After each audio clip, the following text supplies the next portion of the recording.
اعوذ باللہ من الشیطان الرجیم، بسم اللہ الرحمن الرحیم۔ ایک شخص نے نبی کریم صلی اللہ علیہ وسلم سے درخواست کی کہ اس کا کسی عورت سے نکاح کر دیا جائے۔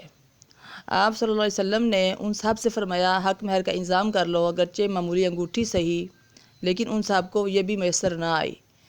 تو آپ نے فرمایا ما معک من القرآن، تم کو کچھ قرآن یاد ہے؟ قال معی سورۃ کذا و سورۃ کذا، انہوں نے کہا کہ فلاں فلاں صورت جو ہے وہ مجھے یاد ہے۔ ارشاد فرمایا کہ کیا تم ان کو زبانی پڑھ سکتے ہو؟ انہوں نے کہا کہ نعم، جی ہاں۔ قال اذهب، آپ نے فرمایا تم جاؤ، قد ملکتکھا بما معک من القرآن، میں تمہارا نکاح اس قرآن کے سبب سے کر دیا اس عورت کے ساتھ جو تم کو یاد ہے۔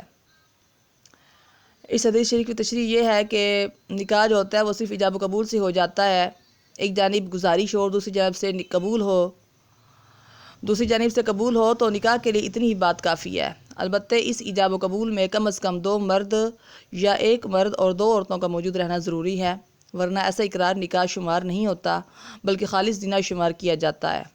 اور زنا کی حقیقت بھی تو یہی ہے کہ صرف مرد و عورت معاملہ طے کر لیتے ہیں۔ رہا مہر کا مسئلہ، یہ نکاح میں شرط اور ضروری نہیں ہے، جیسے گواہوں کی موجودگی ضروری ہے۔ البتہ نکاح میں مہر از خود لازم ہو جاتا ہے، جبکہ مہر مقرر نہ کیا گیا ہو پھر بھی لازم ہو جاتا ہے۔ عرف اور حیثیت کے اعتبار سے شوہر کو ادا کرنا ضروری ہو جاتا ہے۔ جس ملک کا جو رواج ہو، جو مرد کی حیثیت ہے، اس کے مطابق حق مہر شوہر کو ادا کرنا ضروری ہوتا ہے۔ مہر دراصل نکاح کی باوقار قیمت ہے جو مال و متاع کی شکل میں عورت حاصل کرتی ہے۔ اس لیے تمام علماء اسلام نے مہر کو جنس مال قرار دیا ہے، خواہ وہ جنس روپے پیسے کی شکل میں ہو یا سونے چاندی یا زمین و مکان کی شکل میں ہو۔ البتہ مذکورہ واقعے میں نبی کریم صلی اللہ علیہ وسلم نے آیات قرآنی کی بنیاد پر نکاح کی اجازت دے دی، جو یقین مال و متاع کی قسم نہیں ہے۔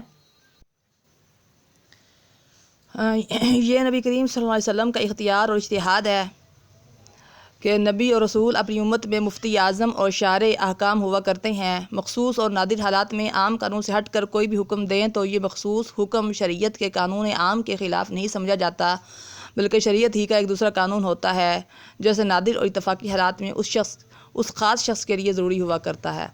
مذکورہ واقعے میں ان صاحب کی غربت اور تنگ دستی اس حد تک پہنچ چکی تھی کہ روپے پیسے تو کجا لوہے کی معمولی انگوٹھی فراہم کرنے سے بھی وہ عاجز تھے، بے بس تھے۔ ایسی ہنگامی اور انفرادی حالات میں نکاح کی اہمیت اور ضرورت کو نظر انداز نہیں کیا جا سکتا، جبکہ نکاح کی شدید ضرورت بھی پیش تھی۔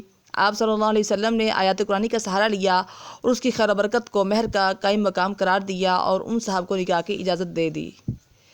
نبی کریم صلی اللہ علیہ وسلم سے ایک دفعہ دریافت کیا گیا کہ مہر کی مقدار کتنی ہونی چاہیے؟ آپ نے فرمایا جس مقدار پر آپس میں اتفاق ہو جائے۔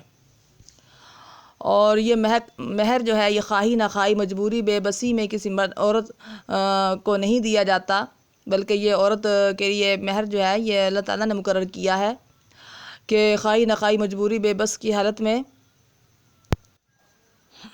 کسی مرد کے حوالے نہیں کی جا رہی ہے، بلکہ مہر کا مطالبہ کر کے اپنی حیثیت ظاہر کر رہی ہے اور معاشرے میں اپنا مقام متعین کرتی ہے کہ وہ کوئی گری پڑی چیز نہیں ہے جو مردوں کا۔ البتہ اسلامی نے مہر کی کوئی خاص مقدار مقرر نہیں کی ہے۔ سوال مذکور میں جب آپ صلی اللہ علیہ وسلم سے دریافت کیا گیا کہ تو اجمالی طور پر یہ قاعدہ بیان فرمایا کہ متعلقین آپس میں جو بھی مقدار طے کر لیں وہی مہر شرعی شمار ہوگا۔ مہر کے بارے میں آپ کی یہ تجویز نہایت معقول اور غیر نزاعی بھی ہے، فصلوات ربی وسلامہ علیہ۔ عام طور پر مہر کی اونچ نیچ نے ازدواجی زندگی میں بدمزگی اور اختلافات پیدا کر دی ہیں۔ اس بے اعتدالی کی وجہ سے بہت سارے نکاح ٹوٹ بھی گئے ہیں، نعوذ باللہ من شرور انفسنا۔ تو پتہ چلا کہ مہر کی مقدار جو ہے وہ کوئی متعین نہیں ہے شریعت میں، جتنا بھی اگر کوئی دینا چاہے تو دے سکتا ہے، کم یا زیادہ۔ نبی کریم صلی اللہ علیہ وسلم کے ازواج مطہرات کے مہر یکساں نہ تھے، برابر نہ تھے۔